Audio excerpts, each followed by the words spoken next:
Hello, MMA friends. My name's Brian Nichols. Welcome back to another one of my YouTube videos. Today we'll be doing a reaction video to the UFC Fight Night card that just finished. I think it was considered UFC Vegas 6.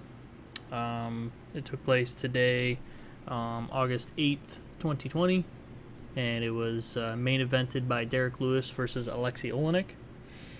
If you haven't seen the results, go watch it now. Because I'm about to ruin them for you.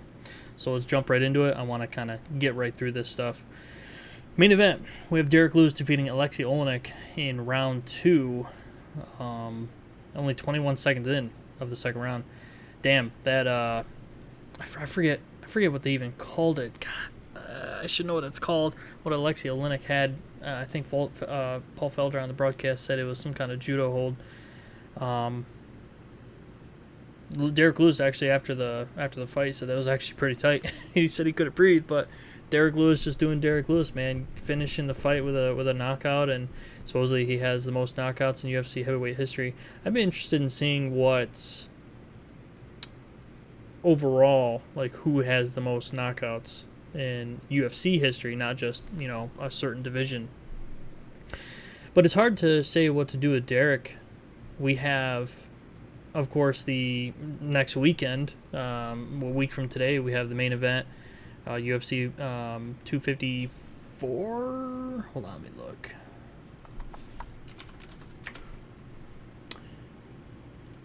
Sorry. No, 252. Whereas Stipe Miocic versus Daniel Cormier, number 3. And, after that, in my opinion, up next, I don't know how you can argue it, is that it's Ngannou. The thing is, if DC wins, what are you going to do? You're going to have another match between... It's almost like DC will win. Let's say this. If DC wins, he's going to retire, so they're going to have another match. Is it going to just be Stipe and Ngannou too? If DC doesn't win and Stipe wins, is it going to be Ngannou anyway? It's almost like either way, it's going to be Stipe and Ngannou. Unless Stipe retires too, then you don't want to do... You don't want to do Derrick Lewis and Ngannou for the title. I don't know. Let me look at the UFC rankings. Who's at the top of heavyweight? We got, obviously, Stipe, Daniel Cormier, Francis Ngannou, Curtis Blaydes, and Derrick Lewis. What did Curtis Blaydes... Didn't he just have a fight recently?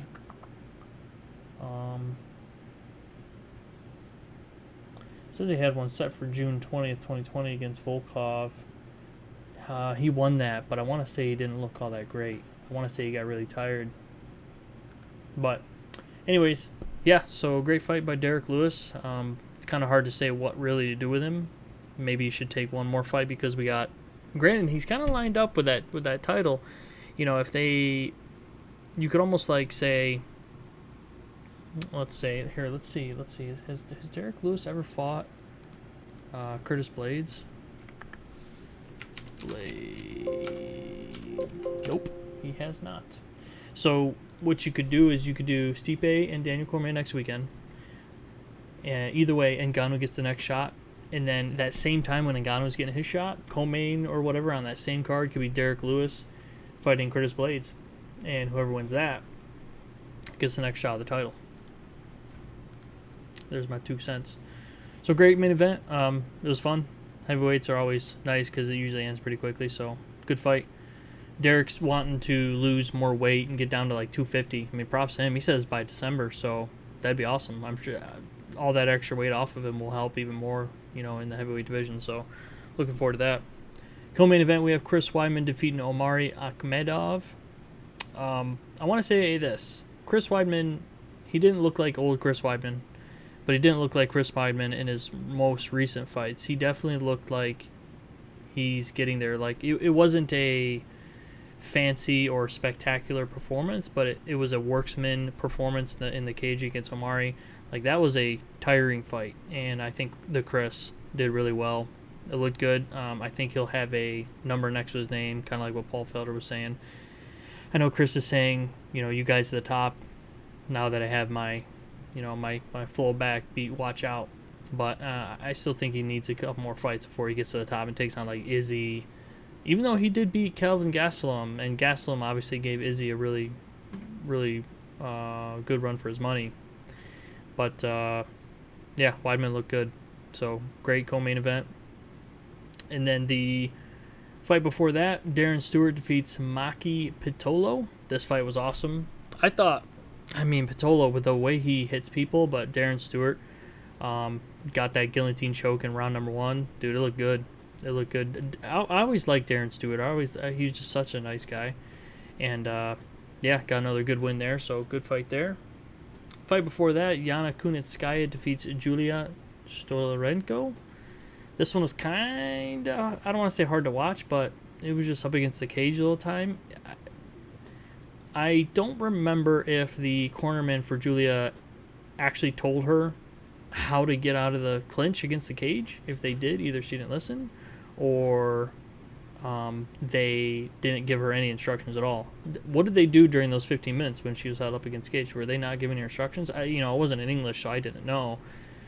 But, yeah, it was kind of hard to watch. I guess a good win. W's a W here, but in the UFC, unfortunately, you have to get a W sometimes with a spectacular W.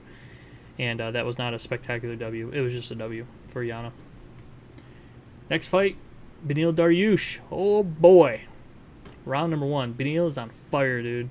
That guy, back in the day when I first started watching him, I didn't want to say he had championship material, but I felt like, almost like I feel like with Drew Dober, where if they can put it together, they're going to be monsters at the top of the division. Beneil Dariush, again, just kind of putting them together. And I want to say it was was it a right hand and then the left back spinning back fist, or it was one of the either way, whichever hand he didn't use the spinning back fist, he threw it. It was almost like a jab. Let me see, a jab and then that, or it was a right hand and then that. One of the two, and that was nice. Usually you just see people just kind of wind up and just throw the spinning back fist. Like he actually, I want to say, like threw a jab and then threw it. It was great. Scott Holtzman, I don't feel like he doesn't get finished that much, so it's crazy to see Scott Holtzman get finished. Let me look at his losses. Nick Lentz, decision. Josh Emmett, decision. Drew Dober, decision. So that was his first fight he actually got finished. Bam, called that. So great for Beneil Dariush. I know he's been ranked before, and I want to say he wasn't ranked for this fight, but he definitely should be up in those rankings again. Next on the... Was this the top of the prelims? Let me look.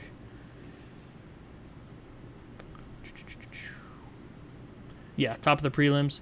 We had Tim Means defeating Loreno Staropoli. I've always liked Tim Means. I always liked his fighting style. It just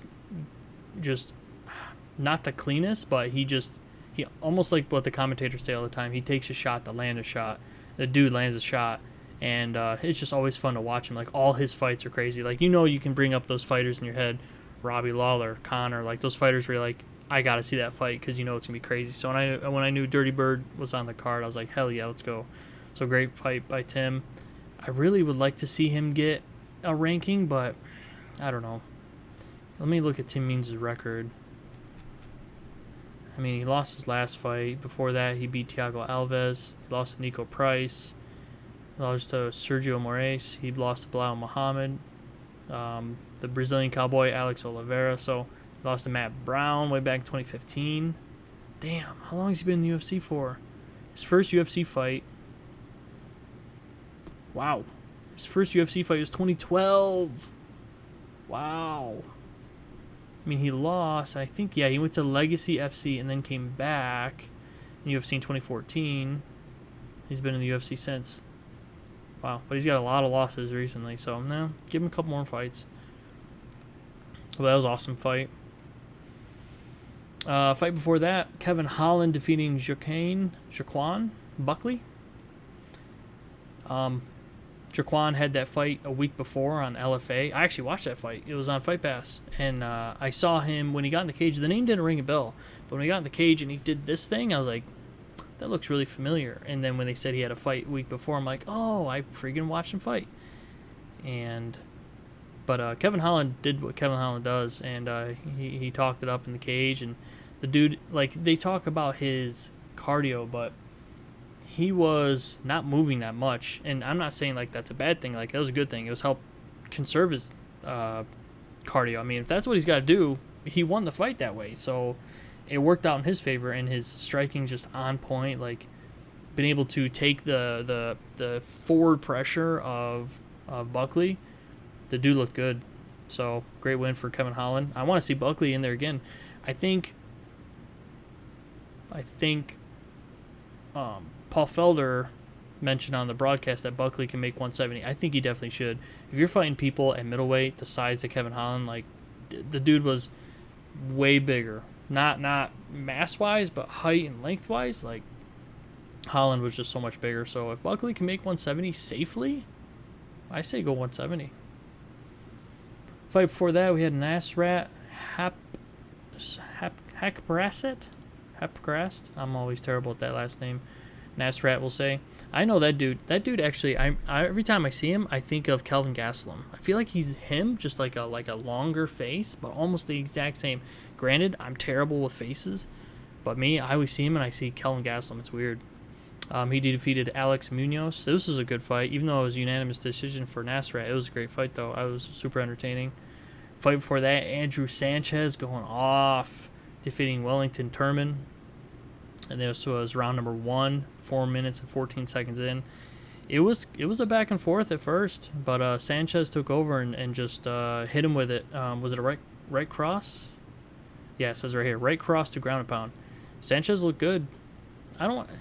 Sanchez is another guy where I saw him in the Ultimate Fighter and I was like, he looks really good, but I don't know if he'll ever get to the top echelon. Maybe he could be a gatekeeper down the line. I hope not, but he looks really good. So keep putting things together and he'll get right up there. And then let's see, last couple fights. Actually, the last 3 I kind of missed, so I won't comment on those because I did not see them. I was out getting food for the fights, which today I had Taco Bell. Actually, I kind of have Taco Bell every time we have fights for UFC, which is weird. So with that, that's the card for today. Kind of a quick wrap up. You can see my new puppy in the shot. We got him like 3 weeks ago. He's already getting like 20 pounds, 15, 20 pounds. But I'm doing good here. I hope everybody is everybody out there is safe. I hope your family's safe and healthy. And we also have, obviously, Tuesday night, Dana White's Tuesday Night Contender Series. That's coming up this Tuesday, episode number 2. I missed episode 1, so I gotta go watch that and see who got signed up there. But episode number 2 is this Tuesday. And then, of course, like I mentioned, next weekend is UFC 252, the rubber match between Cormier and Stipe Miocic. And I'm beyond pumped for that. So I'm excited for that. So I think that'll be it. Make it a quick video. Thanks for stopping by. Appreciate you watching, and talk to you next time. And as always, work hard and be friendly.